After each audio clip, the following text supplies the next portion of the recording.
Hello बच्चों, हम लोग क्लास 11 का टॉपिक पढ़ रहे हैं मोशन इन स्ट्रेट लाइन, और उसमें आज हम पढ़ने वाले हैं स्पीड एंड वेलोसिटी।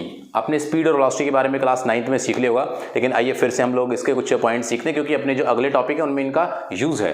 तो फिर मैं इनको बता देता हूँ कि स्पीड और वेलोसिटी क्या होती है। जिस तरह से हमने डिस्टेंस और डिस्प्लेसमेंट पढ़ा था, बिल्कुल वैसे ही स्पीड और वेलोसिटी भी है। तो स्पीड क्या होती है, यानी कि हम लोग किसी भी ऑब्जेक्ट की फास्टनेस ऑफ मोशन, यानी कि वो कितनी तेज चल रहा है, इसको चेक करने के लिए जो टर्म डिफाइन करते हैं वो टर्म होती है स्पीड एंड वेलोसिटी। तो बेसिकली अगर मान लीजिए मैं कहता हूं कि कोई एक पार्टिकल यहां पर है इस पॉइंट P1 पर, और वो कुछ टाइम बाद, हम टाइम साथ साथ नोट कर रहे हैं, कुछ टाइम बाद वो यहां से मान लीजिए इधर पहुंच गया किसी पॉइंट P2 पर, राइट। तो जो इसने पाथ ट्रेवल किया, इसको पाथ ट्रेवल करने में कितना टाइम लगा, यानी कि यहां से यहां जाने में कितना टाइम लगा, उस डिस्टेंस अपॉन टाइम को हम लोग कहते हैं स्पीड। या फिर यूं कह लीजिए कि अगर मान लीजिएगा वो t सेकंड में कोई भी डिस्टेंस s ट्रेवल करता है, t सेकंड में कोई भी डिस्टेंस ट्रेवल करता है s, तो 1 सेकंड में कितना करेगा, दैट इज s/t, यानी कि distance cover per unit time. Distance covers per unit time is speed. और अगर हम लोग डिस्प्लेसमेंट कवर्स की बात कर लें तो क्या हो जाएगा, उसको डिस्टेंस को मैं डिस्प्लेसमेंट बोल दूंगा, तो क्या होगा, वो displacement covers per unit time is what, that is velocity, है ना। क्या फॉर्मूला है स्पीड का, जैसे मैं बात करूं तो speed is equal to what, speed is equal to distance upon time. उसी के साथ अगर मैं वेलोसिटी की बात कर लूं तो वेलोसिटी क्या है, nothing is velocity same again, displacement यहां पे आ जाएगा बस, और डिस्प्लेसमेंट अपॉन टाइम। अब इन क्वांटिटीज के बेसिस पर, डिस्टेंस और डिस्प्लेसमेंट के बेसिस पर हम लोग कह सकते हैं, यहां पे हम लोग ये पॉइंट बोल सकते हैं कि अगर मान लीजिए ये डिस्टेंस के साथ इन्वॉल्व है, तो मैं क्या बोलूंगा इसे, मैं बोलूंगा ये एक स्केलर क्वांटिटी है, ये एक स्केलर क्वांटिटी, क्योंकि डिस्टेंस क्या है, एक स्केलर एक्चुअल पाथ है वो, राइट। ये मैंने आपको पढ़ाया उसमें, और इसकी यूनिट क्या है, यूनिट इसकी मीटर ही है, यानी कि मीटर पर सेकंड है, मीटर पर सेकंड, ऑलराइट, ये इसकी यूनिट हो गई है। डिस्प्लेसमेंट एक वेक्टर क्वांटिटी है, क्योंकि इसमें हम लोग डायरेक्शन का ख्याल रखते हैं, और इसकी भी यूनिट क्या है, इसकी यूनिट भी मीटर पर सेकंड ही मानी जाती है। सेम है वो तो, क्योंकि दोनों है तो दूरी है तो लेंथ ही। तो ये हमारे स्पीड और वेलोसिटी के बारे में बातें हुई। इसी तरीके से हम लोग ये वाले डिस्कशन भी कर सकते हैं इसमें कि भाई यूनिफॉर्म स्पीड क्या होता है, यूनिफॉर्म वेलोसिटी क्या होता है, लिख लिया होगा आपने, बहुत बेसिक सी बातें हैं, सिंपल से फॉर्मूले इनके। यूनिफॉर्म स्पीड और यूनिफॉर्म वेलोसिटी की भी बात कर लेते हैं, फिर हम लोग इसके न्यूमेरिकल पे बात डिस्कशन करेंगे बेसिकली। जैसे जो टर्म्स है मैं इनके बार क्लियर कर लूँ। यूनिफॉर्म स्पीड की बात करूंगा तो क्या होगा, यूनिफॉर्म स्पीड की बात है, equal distance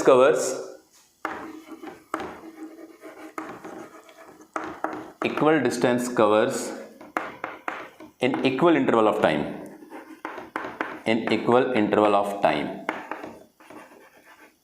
alright. Equal interval of time में इक्वल डिस्टेंस ट्रेवल करेंगे तो क्या बोलेंगे, uniform speed.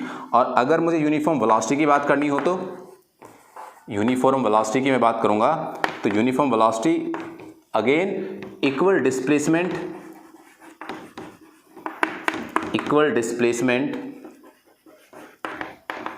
In equal interval of time. फिर से यहां पर डिस्प्लेसमेंट सेम और टाइम सेम, यहां पर डिस्टेंस सेम और टाइम सेम। तो ये हमारे क्या हो गए, uniform speed and uniform velocity की बातें होगी, यानी कि किस तरह से हम लोग इक्वल इंटरवल ऑफ टाइम अगर क्लियर करते हैं, कवर करते हैं इक्वल डिस्टेंस को और इक्वल डिस्प्लेसमेंट को, तो हम लोग उसको यूनिफॉर्म स्पीड और वेलोसिटी बोला करते हैं। अब इसे लिख लीजिए, फिर मैं आपको एवरेज के बारे में बताता हूं कि एवरेज स्पीड और वेलोसिटी क्या होती है। ओके, नाउ हम बात करते हैं अभी एवरेज स्पीड की। एवरेज स्पीड होती है total distance travelled upon total time taken. अब यहां से ध्यान देना बच्चों, total distance upon total time taken. जैसे मान लीजिए उसने टोटल डिस्टेंस चली, पहला इंटरवल S1, दूसरा S2, तीसरा S3, और उनमें कोई टाइम लगाया उन्होंने t, तो यह इसकी एवरेज स्पीड की बात हुई, राइट। जैसे एक और एग्जांपल लेता हूं मैं, काफ़ी अच्छे से उसको आप समझेंगे तो कई हम लोग न्यूमेरिकल उस पर बेस सॉल्व कर सकते हैं। मान लीजिए उसने कहा कि हमारे पास इस तरह की एक डिस्टेंस है, जिसको दो टुकड़ों में डिवाइड कर लिया, ये S1 दूरी है, ये S2 दूरी है, ये A से B तक की बात कर रहा हूँ मैं, इसको उसने वेलोसिटी v1 से चला, इसको वेलोसिटी v2 से चला, इसको चलने में टाइम t1 लगा, इसको चलने में टाइम t2 लगा।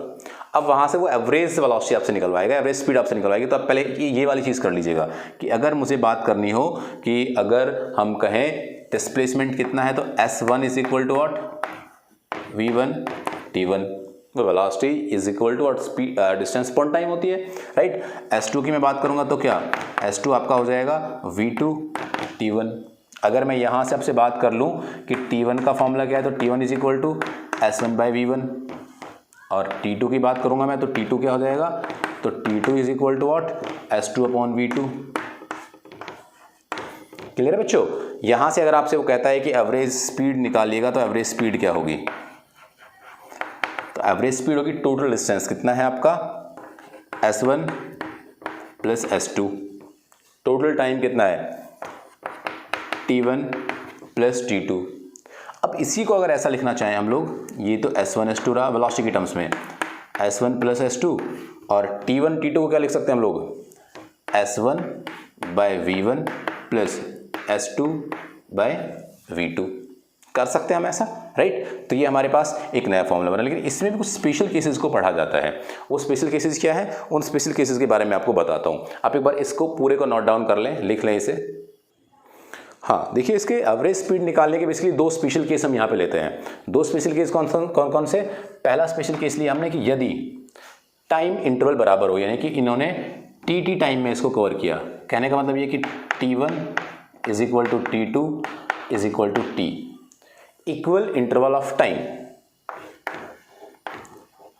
इक्वल इंटरवल ऑफ टाइम की अगर बात की हुई हो तो हम क्या करते हैं, तो अब इस फॉर्मूले में या किसी फॉर्मूले में आप लोग डिस्कस कर लीजिए, अगर टाइम सेम है तो किस तरह से हम इसको, किस पॉइंट ऑफ व्यू से हम लोग उसका एवरेज स्पीड निकालेंगे। तो यहाँ पे एवरेज स्पीड निकालने का मैं आपको फॉर्मूला बता देता हूँ। देखो एवरेज स्पीड कैसे निकली। एवरेज स्पीड का फॉर्मूला हमारे पास होता है क्या है वैसे जनरली, तो वो होता है S1 S2 upon T1 plus T2, यानी कि डिस्टेंस अपॉन टाइम। अगर उन्होंने टाइम को बराबर कर दिया, टाइम उन्होंने क्या कह दिया कि टाइम सेम लगता है, तो बताइए अब इस कंडीशन में अगर आपका टाइम इक्वल है तो इस कंडीशन में बताएंगे हम लोग कि आपका जो एवरेज स्पीड है वो क्या होगी। तो एवरेज स्पीड क्या होगी उसको निकालने के लिए हम लोग क्या करना है, अब टाइम को सेम लेना। देखो कैसे, यहां से अगर मैं इस डिस्टेंस की बात करूंगा तो बच्चों इस वाले फॉर्मूले को थोड़ा सा चेंज करता हूं। देखो क्या, S is equal to what, V1 T1, S1 is equal to V1 T1, total हम लोग स्पीड और टाइम की टर्म्स में ले जाते हैं फॉर्मूले को। S2 is what, that is V2 T2 divided by क्या, T1 plus T2।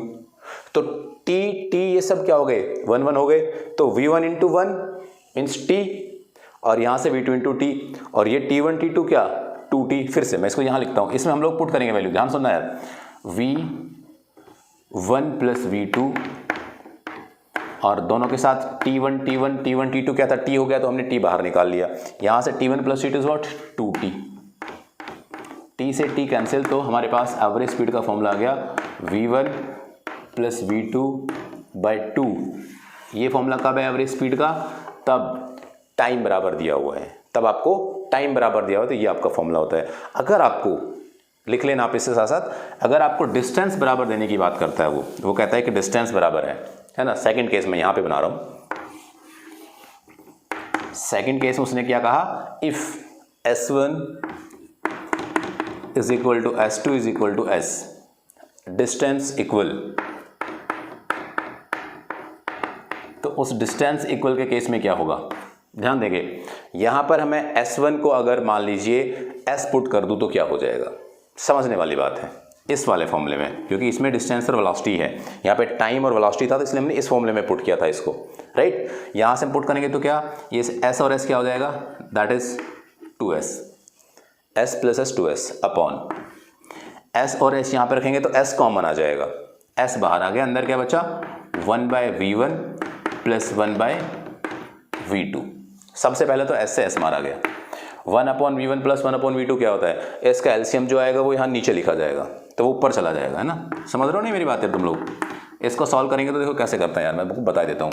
1 by V1 plus 1 by V2, LCM V1 into V2, यहाँ पर क्या V1 प्लस V2, तो ये वाला चीज़ लिखा जाएगा यहाँ, इनकी जगह पर क्या लिखा जाएगा, ये वाला पार्ट लिखा जाएगा v1 plus v2, v1 into v2। तो v1 v2 कहाँ चला जाएगा, ऊपर चला जाएगा। तो रिजल्ट क्या आ गया 2, okay, v1 plus v2, right. ये क्या आ गई, ये आपकी एवरेज स्पीड आ गई, ये आपकी एवरेज स्पीड आ गई।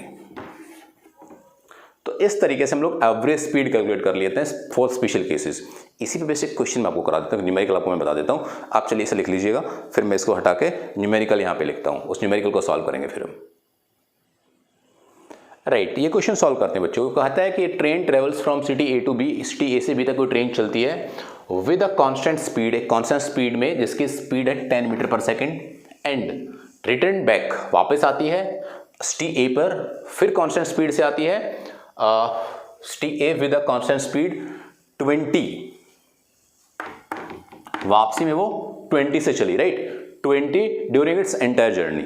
पहले 10 से गई, वापस 20 से आई। तो उसने कहा बताइए अब यहाँ पर इसकी जो एंटायर जर्नी है उसमें उसका क्या निकालना है आपको, एवरेज स्पीड कैलकुलेट करनी है कि एवरेज स्पीड उसकी कितनी है ना। A train travel from A to B that and return back to constant speed 20 during its entire journey. तो हमें एवरेज स्पीड उसकी कैलकुलेट करनी है, एवरेज स्पीड है ना, डेटा कम लिखा मैंने इसमें। तो हमें एवरेज स्पीड निकालनी है। कुछ एक बार खुद से ट्राई करें आप कि एवरेज स्पीड इसकी कैसे निकालेंगे, फिर मैं आपको इसको सॉल्व करके बताता हूँ। करिए ट्राई। ठीक है, मैं सॉल्व करता हूँ। मान लिया हमने A to B, city A to B के बीच में distance that is x metre, distance को हमने मान लिया distance A to B is what, x।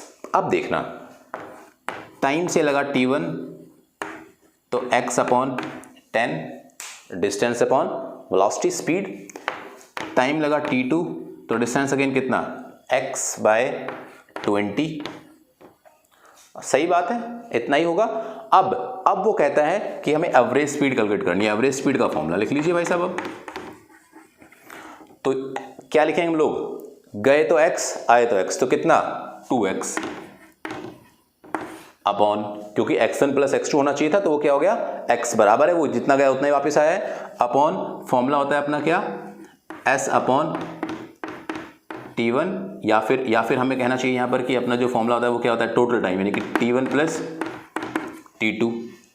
तो अब इस t1 t2 की वैल्यू पुट कर लीजिए, क्या आ जाएगी, 2x अपॉन t1 की वैल्यू क्या, x by 10 plus x by 20, है ना। कहीं खौपचे में x बाय 10 20 को सॉल्व कर दूं मैं,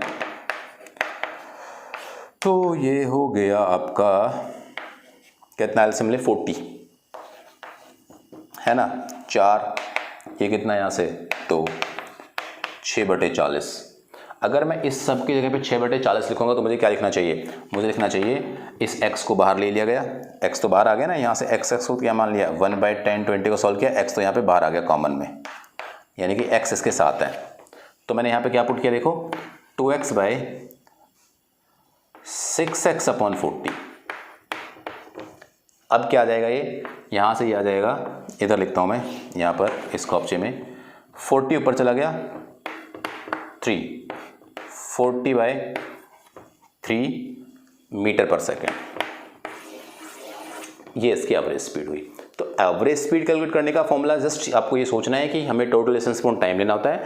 टोटल डिस्टेंस कितनी वो हमने चेक की, टोटल टाइम कितना लिया हमने निकाल लिया, डिस्टेंस को हमने x मान लिया था, इसमें गायब हो गया। यानी कि अगर एक क्वांटिटी नहीं भी दे रखी है, सेम दे रखी है, तो उसको हम लोग कट डाउन कर देते। तो आपको दिमाग में होनी चाहिए कि क्या क्या डेटा हमारे पास गिवन है और किस तरह हम उसको सॉल्व करना है। तो नेक्स्ट लेक्चर में मैं इसके और ढेर सारे न्यूमेरिकल्स अच्छे बहुत बढ़िया क्वेश्चन मैं करूँगा। जस्ट मैंने इंट्रोड्यूस किया था स्पीड और वेलोसिटी को। तो स्पीड क्या एक स्केलर क्वांटिटी, वो एक वेक्टर क्वांटिटी, इतना डिफरेंस है बस।